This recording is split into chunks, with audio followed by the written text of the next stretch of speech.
Yan, sa tigas ng ulo mo, muntik na kayong mamatay. Ay sana nga namatay ka na lang, kasi puro naman sakit sa ulo ang hatid mo sa akin. Nay naman, parang hindi niyo naman ako anak.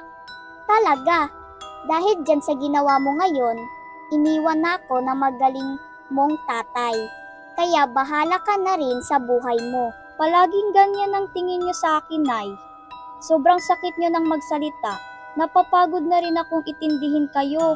Kung ayaw niyo sa akin, wag naman kayong magsalita ng masakit. Anak niyo pa rin ako, saka andyan naman ang lola kung ayaw mo sa akin. Isang sampal ang natamo ko kay inay, habang iniitindi ko rin ang sugat ko kagabi, na kumikirot-kirot pa hanggang ngayon. Ayos ka din no? Mabuti pag magkalimutan na tayo, wala ka rin namang kwenta. Inawat naman ni lola ang inay. Diretsahan na niyang sinabi kay lola na hindi na niya ako babalikan. Hayaan niya na raw akong sa piling ng matanda para matuto naman daw ako sa buhay. Hindi niya raw kailangan na walang kwentang anak. Tinanggap ko ang aking kapalaran. Maswerte pa ako kumpara sa iba. Paano ba naman, nandyan pa ang lola para mag-alaga. Samantalang ang iba ay nakatira na lamang sa kung sino-sino. Ang buong akala ko ay matatahimik na ang aking buhay. Gayon wala na ang inay.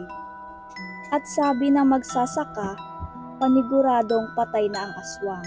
Namuhay kaming tahimik ng ilang linggo ni Lola Lagring. Pero isang gabi, bandang 12:00, siguro iyon ang gabi nang magising ako dahil sa uhaw at nanunuyot na pakiramdam. Bumangon ako para uminom ng tubig, nang biglang kumalabog ang pintuan. Para bang may nagpupumilit na pasukin ang aming munting bahay. Agad kong ginising ang lola ng mga oras na iyon para ipaalam ko rin sa kanya. At bago pa man tuluyang magising ang lola, ay nakapasok na sa sala ang aswang. Nang mag-anyong malaking aso ang aswang, kaagad ko namang isinara ang silid kong nasaan kami ni lola. Bumulong sa akin ang lola at sinabing kuhanin ko ang buntot ng pagi, lana at itak. Kailangan daw naming iligtas ang aming sarili, at agad ko nang inihanda ang aking sarili. Kahit ako pa mismo ay takot rin sa aswang, pero hindi ko pinakita ang ganoong kong pakiramdam. Tumalon ang aswang sa akin, mabuti na lang at nakailag ako, at ang lola ay nasa dulo na ng higaan. Inakit ko ang aswang palabas, at doon kaming dalawa naglaban. Tagisan ng lakas at talino ang kailangan mo. Mapanlin lang ang aswang na aking nakalaban, at maraming bagay ang inalok sa akin. Pero hindi ako nagpadala sa mga sinasabi niya. Humanap ako ng magandang tiyempo para mahampas ko siya ng buntot ng pagi, na siguradong manghihina siya. Nalingat lang saglit ang kanyang paningin nang bigla kong hampasin ng buntot ng pagi ang aswang, at kaagad kong binuhusan ng lana. Nag-umimpit naman ito sa sakit, at agad ko ring sinaksak. Paulit-ulit ko itong ginawa hanggang sa makontento ako. Nangisay naman ang aswang sa lupa. Isang malalim na paghinga ang aking ginawa, at kaagad napatakbo sa loob ng bahay. Dali-dali kong tinignan ang lola kung nasa maayos lang ba itong kalagayan. At mabuti na lang ay oo. Muli na namang nagpakita sa akin ang inay. At sa pagkakataong ito, humagulhol na ito ng iyak.